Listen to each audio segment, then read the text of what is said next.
Good afternoon, folks. This is Cheryl Allen. For those of you that may not know who I am, I work as the Deputy Superintendent at the OPI, and we are thrilled to have you on this Q&A call. Thank you for being with us on such short notice for our first Q&A with you. I'd like to introduce some of our team members so you can start putting names and faces together. We have Samantha Walsh, who does our project coordination for us. We have Dr. Jennifer Eswine, who is one of our key consultants with the Comprehensive Center 17. Her background is assessment, so we're happy to have her. And Dr. Julie Mergel, who's our Chief Programming Officer, is here with us as well. And we are going to turn over the meeting to Dr. Mergel, who will be facilitating and coordinating our time together. Julie, thank you. Thank you, Deputy Allen. So we are officially at the Montana Alternative Student Testing Pilot Q&A session. Just so that you know, we will be recording this session so that we can keep the recording and put it online and make it available to folks who are not able to join us today. Next slide, please, Sam.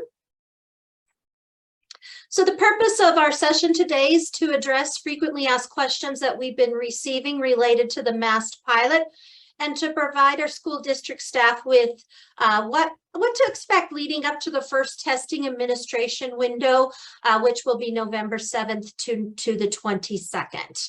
Next slide, please, Sam.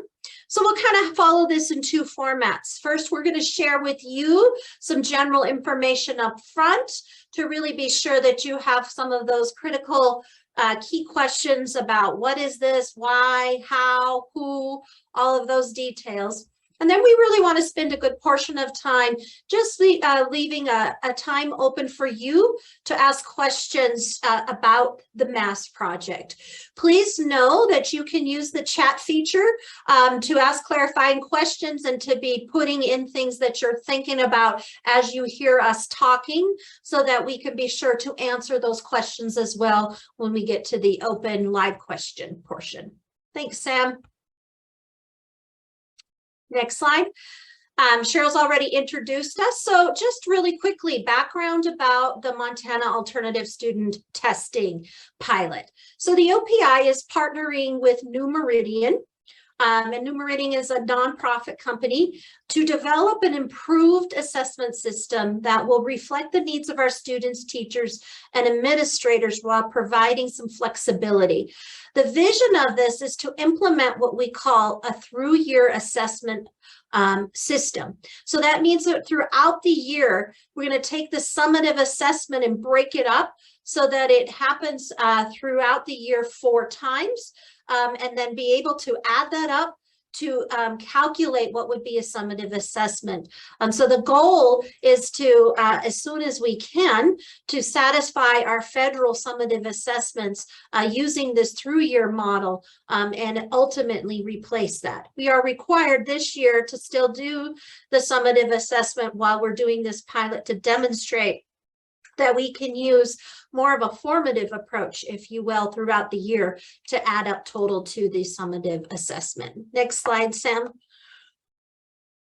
So the ultimate goal for this really is that we would really like this to benefit students in more of a meaningful model, because we know with the way that the model is right now is we get those test scores at the end of the year when we can't do anything with the data.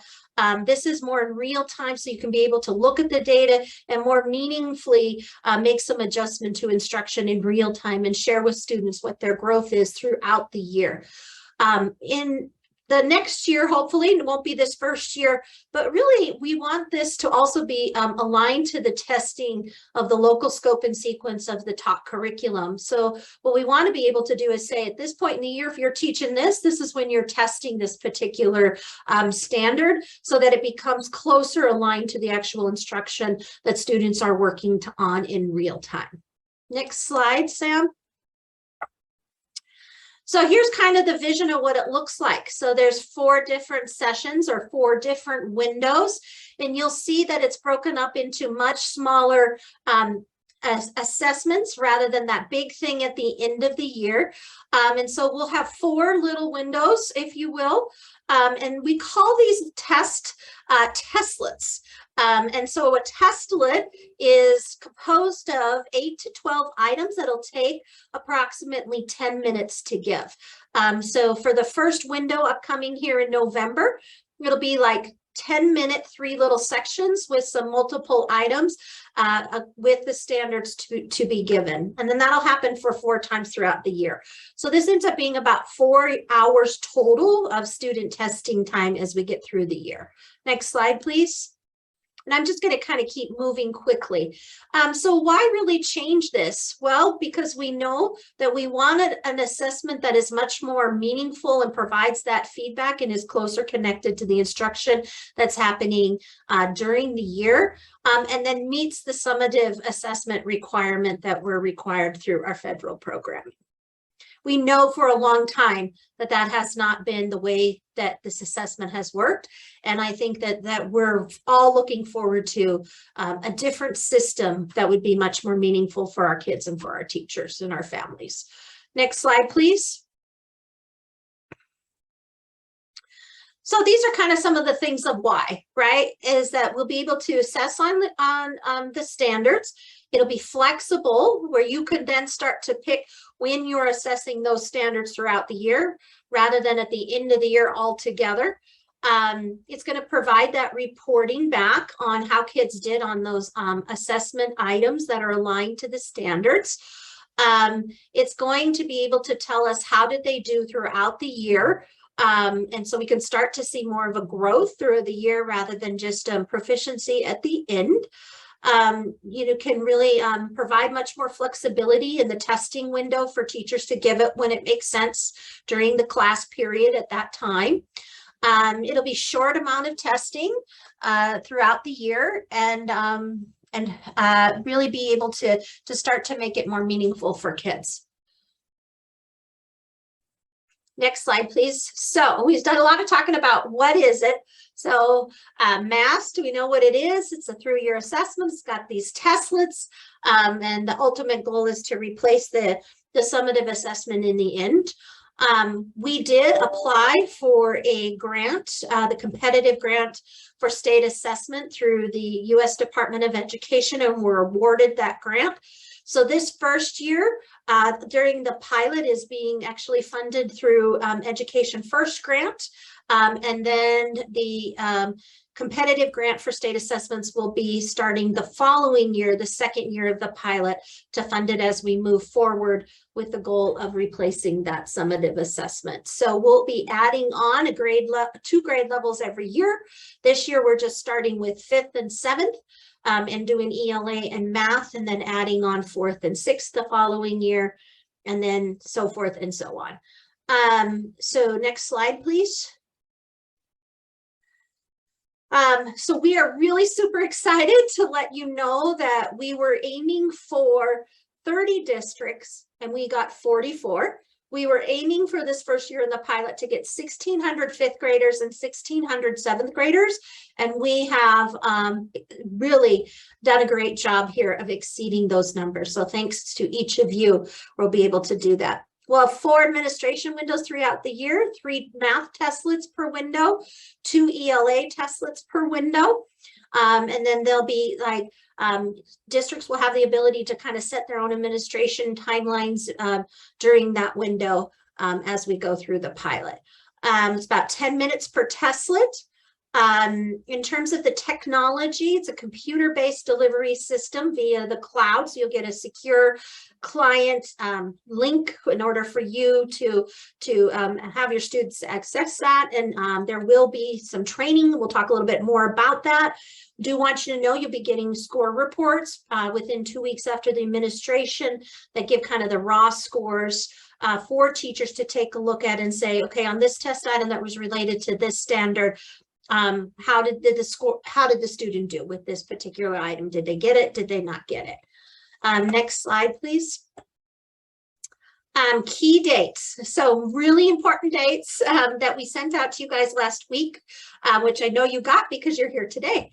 So we're going to be offering a 1-hour session 1 and then a 1-hour session 2 to really get our teachers prepared to administer this first pilot assessment in November. So we'll have a session on kind of the user experience of, you know, what do you need to get planned for in your schedule? Like, how do you make sure that you've got your technology ready? How long should you be planning? Then you can start to figure out, I know I got to give 3 testlets for math. It's going to take about this amount of time. Where do I want to put that in the schedule?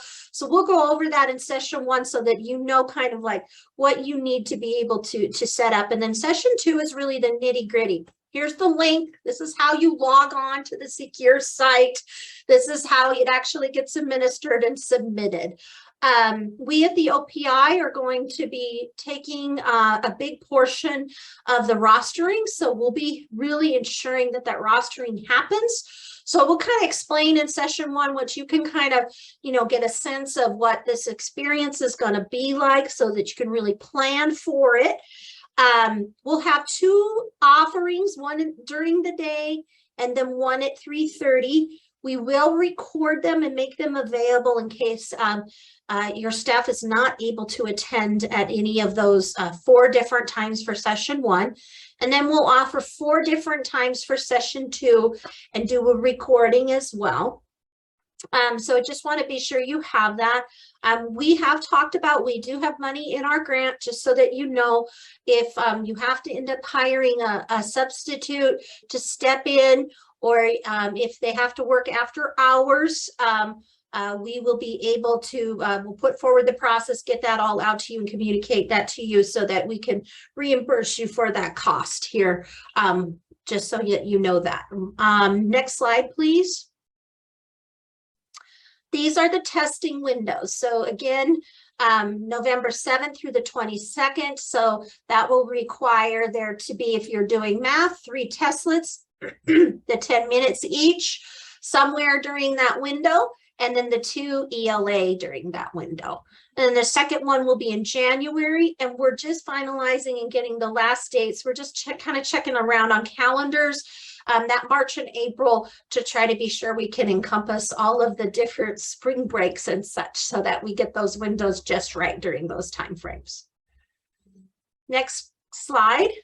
So this is who's participating. 44 different districts. We have class AA all the way down to class C. So we are super excited of the just the range from across our school systems that will be participating in this pilot for this first year. This is just a little bit about the supported systems that the assessment platform can be used on. You can see the different systems there. We will have technical support available during the administration from our vendors, so that if there's any problems at all, teachers not waiting online to get answers and can get some technical help right away. This is not an adaptive test, so it's not going to kind of respond to how kiddos are answering the questions and be adaptive in nature. The platform that this is on is called Kite. And so for those of you who are familiar with our assessment system, that's called Tide. It's a very similar system, but it's called Kite. And so that's what some of the training sessions will be covering, is what that platform looks like, so that you know how to log in and make this happen. Next slide, please. We did have a group of Montana teachers who helped with the item writing with some teachers from Louisiana this summer in Denver. So it is a test for Montana by Montanans. So we're super excited to have our teachers really helping us as we go through this process. I know as a teacher, this is an important piece, is what kind of report are you going to get? You are going to get the student level raw score reports so that you can see how they're doing aligned to the Montana content standards. Next slide, please. And we did put in your packet email that we sent on Friday We did include what those standards are, so you could see that blueprint around for 5th grade math and 7th grade math, what is happening in testing 1, testing window 2, 3, and 4, so that you can kind of see how that standards is mapping out, and the same with the ELA. I know I've said a lot, but I just really wanted to set the stage of the basic what, who, why, how, and really provide much more time for you all to ask us any questions that you might have about anything that we did share or anything we didn't. So we'll open it up to any questions that you might have. Feel free to just unmute yourself, and if you would please just share with us your name, the role you'll have, and the questions you have. I have a question. My name is Sherry Nisley, and I am from Glendive Public Schools. I work at Washington Middle School, and I'm the district test coordinator and counselor. Can you hear me? Absolutely. You sound great, Sherry. Great. Awesome. I actually have two. Well, one's a clarifying question. My principal thought that the training sessions that you talked about were all day long. They're just an hour each. That is correct. Nice. Okay. And then the other question that I had was, my special ed teachers have reached out and they're asking about accommodations because they're writing IEPs and wondering what types of accommodations are going to be required or relevant for their kiddos. So Sherry, that is a fabulous question. We're going to be definitely posting some of that information, that detailed information online on our website. And that will also be shared in the sessions on how to set it up so that they know what accommodations, general accommodations that we normally have in SBAC will be similar and available. Okay. But great. we'll get the actual list so that you know which particular ones will be available. I can't say for sure exactly which those are or not at this time. I need to get that from the vendor, but they'll be sharing with you all how to make those happen and set up. Okay, so we should have that information at the trainings then to get out to them. Mm-hmm. Okay, all right, thank you.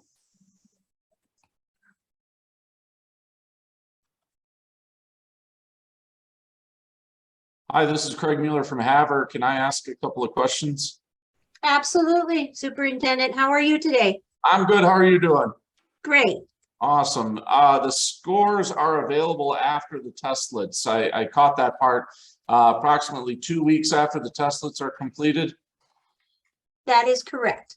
Okay. And there is no need to have a secure browser as it's cloud-based. So with Smarter Balance, for example, our tech installed the secure browser on our Chromebooks. We're able to go the secure browser and go that route. That's not a requirement for this new Meridian testing. They will be, Craig, at the second session. They're going to be sharing with us how you exactly get in there and how to do that. Okay, that is fantastic. My other question was about accommodations and what that's going to look like, and that's already been addressed. So I'll look forward to hearing more on that. Thank you very much. Perfect. So second question on accommodation. So we'll be sure that we get that info. Hey, can you hear me okay? Riley Devins from Frenchtown School District. Hi, Riley. You sure can. Yeah, hey, just my one question would be, and maybe I missed it earlier. So say I'm taking 100 kids through this in 5th grade for math, and it's 4 times throughout the course of the year. What does it look like if I don't, on the testing day we set up, if I don't get all my kids through? Do I do all the makeup tests and everything, or is it just that one snapshot, I set it up, we take them through it, whoever's there that day? Or do I need to be responsible for, if they took the first test, they take the second test, they take the third test, they take the 4th test? So Riley, really good question, right? Like ideally we want as many students taking each of those testlets, right? Yeah. So that we can see that overall. And if you do have availability, if you have a student that misses like testlet 1, you want them to go get that and you can make that happen, then you want them to do tests to do that. But if they don't, basically what we're doing right now is trying to set the validity and reliability of those questions. So we're just trying to be sure we get at least 1,600 students taking every question, if you will, because we're trying to look at how does that all add up. So it's not as if we don't have a student that doesn't take Testlet 1, but does Testlet 2 and 3, that we can't use their Testlet 2 and 3. Does that make sense? Totally. Can you give us updates then as you guys go through this to just be like, this is where we're at in terms of data collection of what we need? I just would prefer that I'm not chasing my tail to go find people if I don't need to. Like, we'll do the best that we can to get them all through, but I think there'll be a certain cutoff point that it's like, hey, because we're going to be rolling 5 blocks in 5th grade where there are 5 different classes are coming through and testing at one time. So it's just going to be, if a kid's gone the next day, I'll try to get them the next day, but it just, yeah. Once you've hit that threshold, can you let us know too, so that we're not chasing our tail a little bit? I'll see what I can do, Riley. I can't make you any promises on that, but yeah, because I'm not sure I'm not on that side of the tech world, if you will, but Sure. I do appreciate your question of saying, like, if I don't have to chase down these 2 kids for a makeup, that we're okay. Yeah, we want the data to be validity or valid, and we don't want to waste anyone's time either in going through that. Cool, thank you. You bet. Julie, this is Lisa Bloom in Whitefish, and I am late. I apologize. My quick question is the training for teachers. How long is that? They're 1 hour each, so we need 1 hour for session 1 and 1 hour for session 2.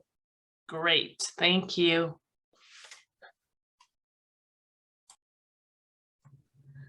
Hey, Julie, this is Kurt Leeds from Havre Middle School. Hi, Kurt. Hey, did you say that the test at some point in time was going to be customizable to where you are teaching the standards? So it's not a set of questions for every district. It's going to be the same. The questions will be the same, but they don't all have to be implemented at the same time. Yep. So I'm if correct you're on that? teaching, Okay. yeah. So if your curriculum, say in math, you're teaching this particular, piece on data, for 5th graders, then if you're not having that, you're not teaching that at that time. You don't test it until when you actually teach it. Okay. Thank you. That's what I thought I heard. Just wanted to make sure. Thank you. And that won't happen in year 1, but that's certainly a goal of this ultimately, is to be sure that it does have that level of flexibility. It's a really big goal of this particular pilot, if you will. I would call it the second big goal. The first one is to be sure we can add it all together for the summative. And then the second one is for it to be flexible.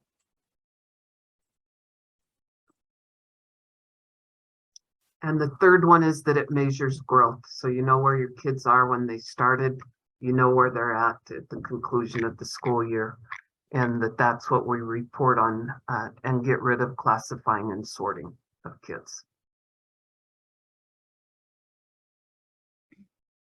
Hi, this is Sherry Nisley again. I have another clarifying question, I guess. I thought I had read somewhere that the state was applying for a waiver for SBAC while we do this pilot, but then I think you said it's not being waived. So the 7th graders and 5th graders will still have to take SBAC as well as the pilot.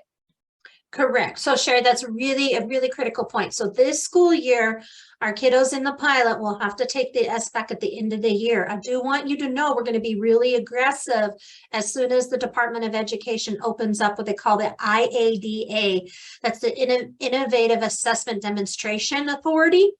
And what that is basically a waiver, so that if we have places that are doing this, we would potentially say we're good, but we have to validate and have some good numbers this year to start to get to move that way as soon as possible. So we're going to keep at it, if that makes sense, to keep going to the department to say we want that authority as soon as you will grant it to us. Okay, thank you. The better the data, the better the pilot's going, the better the chances, the sooner we'll be able to do that, and potentially, not necessarily the 4th year. Now, if I could only tell them what to do, that'd be great. But yes, but we'll share that with you as we're going through that, just so that you know what our communication is with the department as we're working towards this.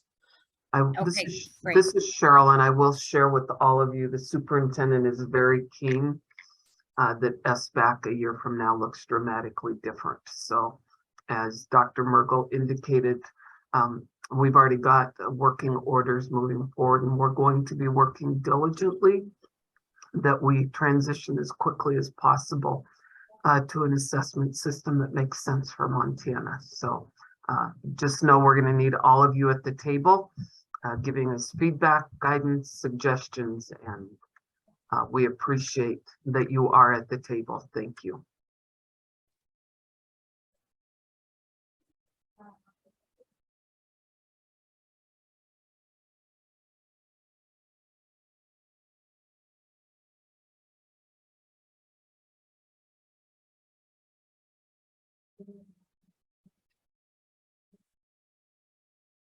Just so that you guys, if you have not checked your chat, we did put in the links for the blueprint so that you know what the blueprint is for math and ELA, what's going to be tested in this window upcoming.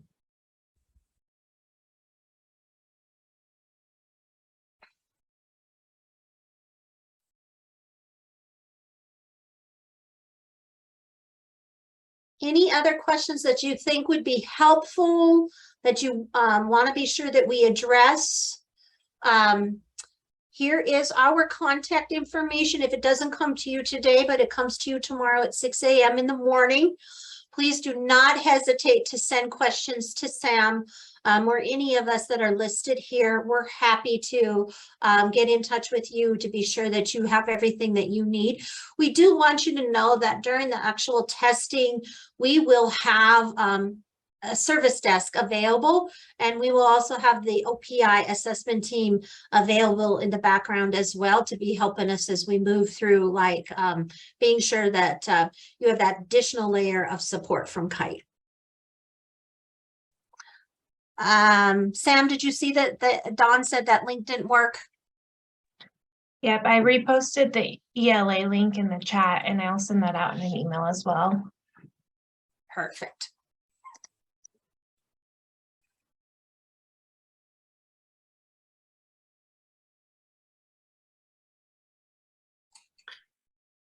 Can you put that math link in the chat as well? Yep, I'll do that right now. 1 second. Thank you.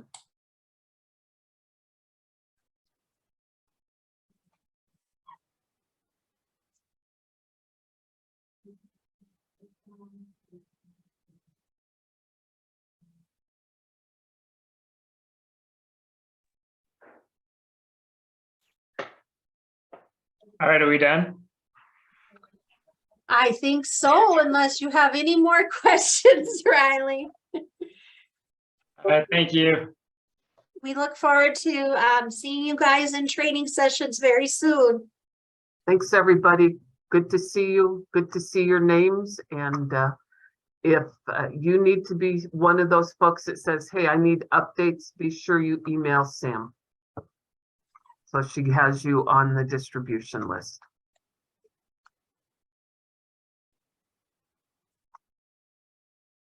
Have a good evening. Look forward to seeing you soon. Good night, Cheryl.